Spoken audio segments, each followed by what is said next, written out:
Now I know what you're thinking. I only just released that Nightmare Creatures video a few days ago. Shouldn't I be on like a year's break by now?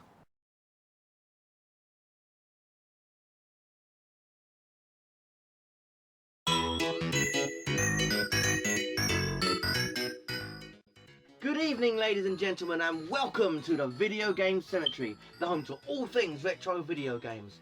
And today, we're going to be taking a long trip back to 1988 to look at one of my all-time favourites, Rainbow Islands.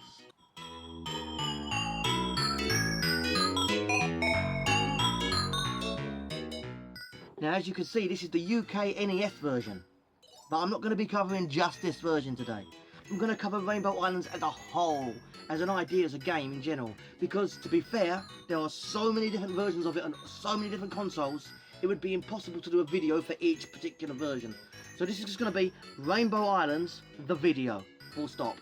I'll be showing bits of footage from this PAL NES version, the NTSC NES version, the Game Boy Color version, the PlayStation, and basically whatever else I can get my hands on. You see, at the end of the day, every version of this game is technically the same. Same basic levels, same basic design, same boss sequences. It's not like Bobble, where, as I said in my Bobble 2 video, it has a different version for each system. In fact, they're completely different games for each one. This game is always, for the most part, the same. So, rather than do a video for each particular version, I'm going to make it an ultimate Rainbow Islands video for just Rainbow Islands in general. Now, when I first bought this version, as in this cartridge right here that I'm holding, I was with someone very special to me, and I think you know who you are. So I dedicate this video to you, beautiful Princess Scarlet. So without further ado, let's get straight down to the video of Rainbow Islands.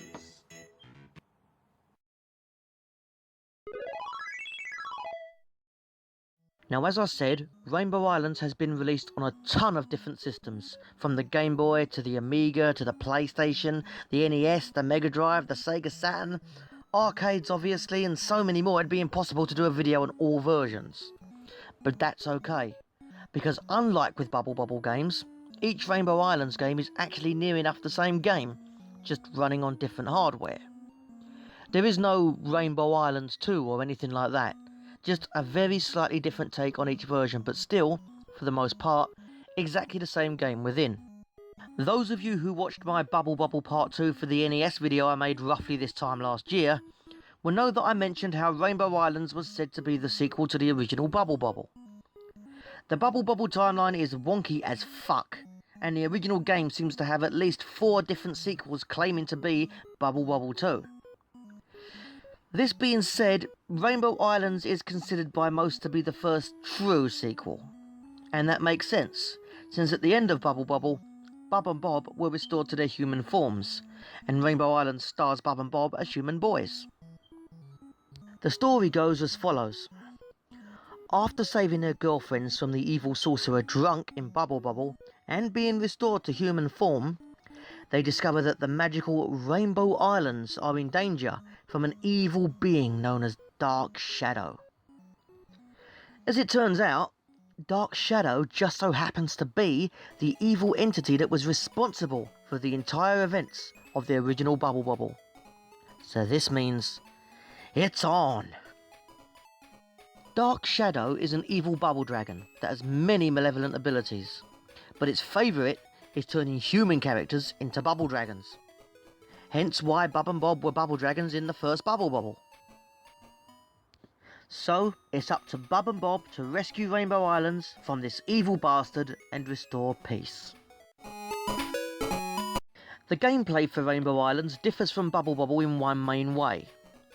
Instead of each level being a single map on a screen that has to be cleared of monsters to progress, Rainbow Islands instead consists of a large vertical level that you have to ascend, and if you wanted, you could avoid the monsters. I don't recommend you do that, as killing them earns you stronger attacks and speed, not to mention gems, which will be vital for getting the good ending and defeating Dark Shadow. But, potentially, you can just skip past enemies and try to make it to the top that way. You attack enemies with rainbows that Bob and Bob have the ability to cast at will. These rainbows can be used to trap enemies to prevent them from attacking you, to drop onto enemies to kill them, to directly hit enemies to kill them, and awesomely, they can also be used to climb onto to help you reach higher ground. The rainbows obviously don't stick around for too long before you need to cast more, but they can be upgraded by picking up potions dropped by vanquished foes. Some of these upgraded rainbows include double rainbows, triple rainbows, lightning fast double and triple rainbows, and rarely you might even find something really cool, like a fairy that will spin around you, killing any monsters that get in the way. Each defeated monster drops an item. These are mostly food, sometimes treasure and potions, and if you're very lucky, you might get a coloured gem. These are very, very important. You see, out of the 10 Rainbow Islands, only 7 of them are accessible, and these 7 contain a giant coloured gem each.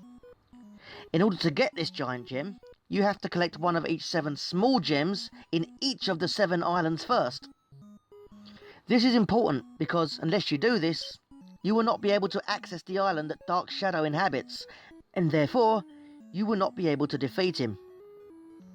You also have to collect 2 mirrors, so you've really got your work cut out for you here. If you fail to do this, your game will end after the 7th island with the bad ending. When it comes to boss fights, they appear at the end of every 4 levels.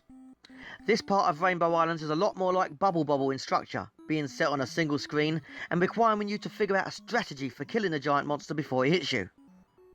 One hit from any monster, let alone a boss, results in death, so it's really important not to mess these up. Generally, the bosses are fairly simple once you learn how they move.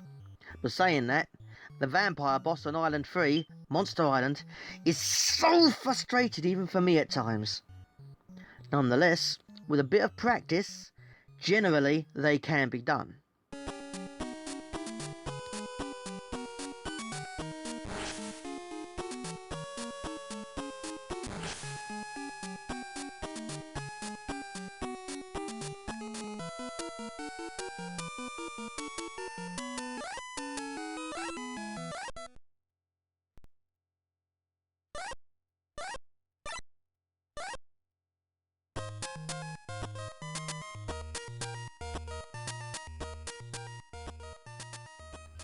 The game, as much as I love it, is not perfect.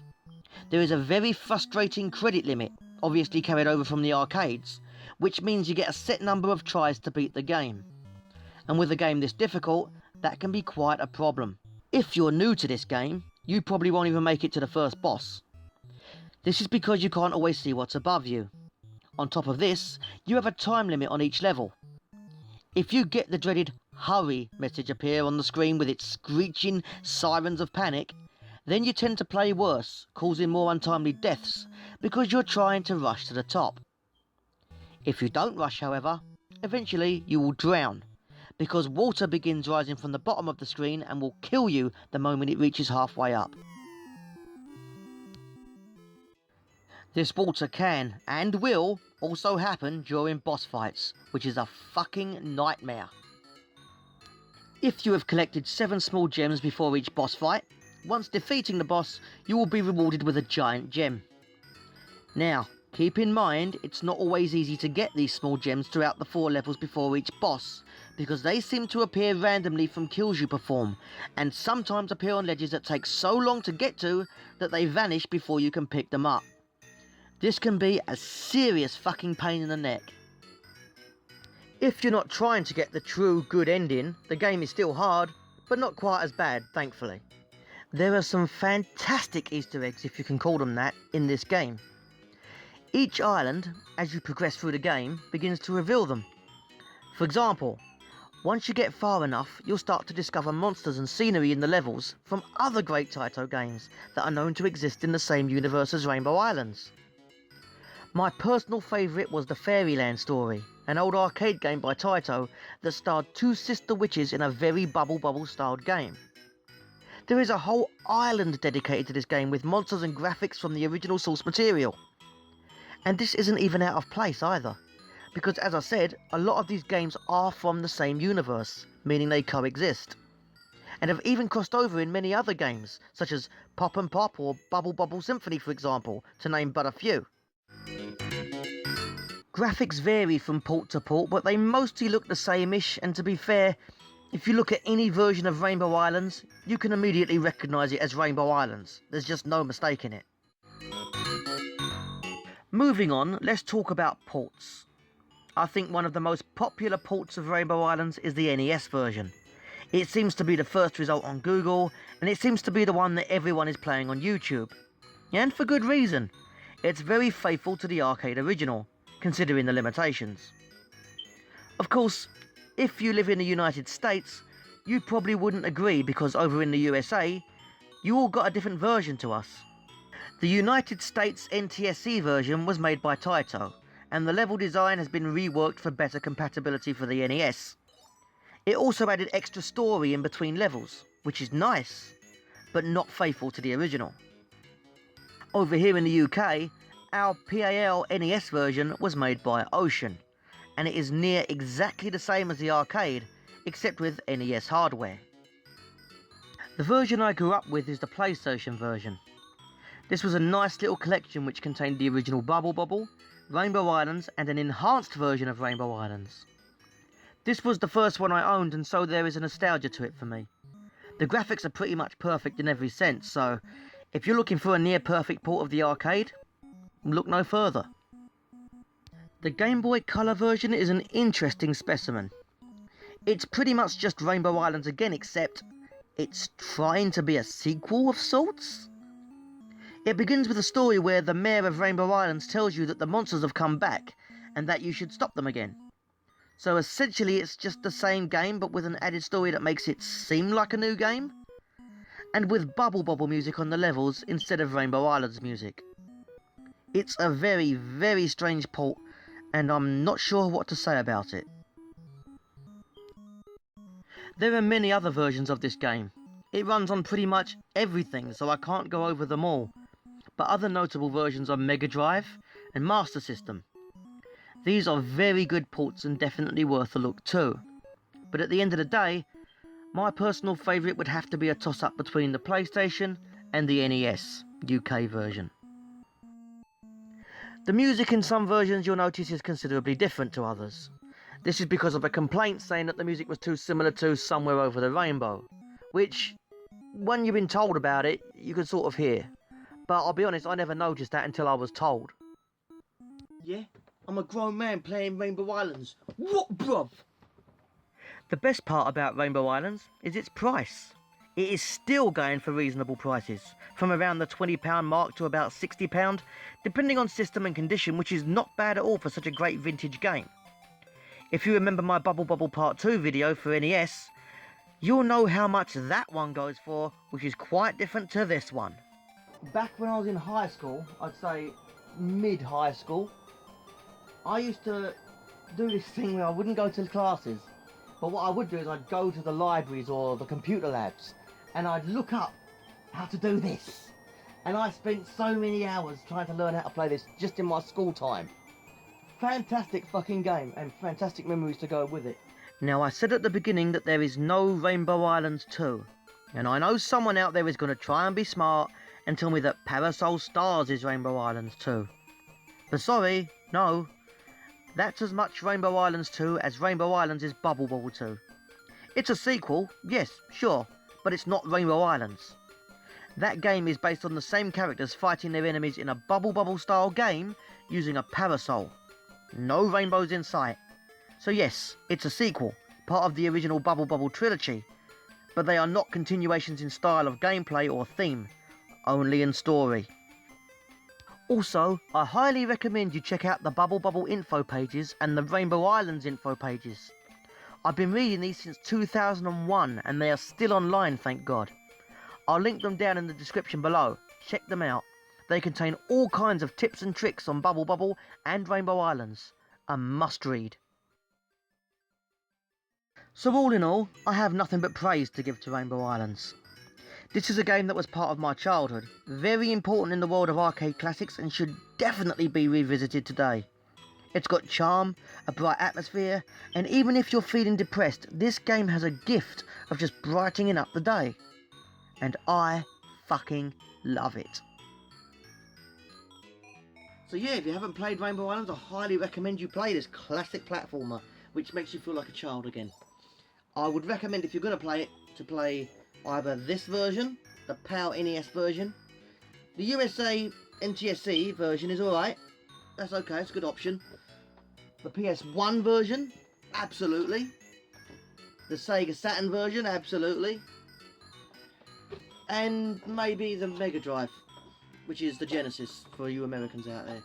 Those ones I'd recommend. I would not recommend the PSP, the DS, definitely not the Xbox versions. I do also have this version. This is the PC version. So if you're a PC gamer that doesn't really do emulation, this version is probably the closest to the arcade or the PlayStation 1. So there's always this option if you're not an emulator fan. And that's it. Thank you for watching the Video Game Cemetery. I hope you enjoyed Rainbow Islands. I know I did. And I know I'm going to right now, because I'm going to carry on playing it. Thanks for watching. Subscribe. And peace out.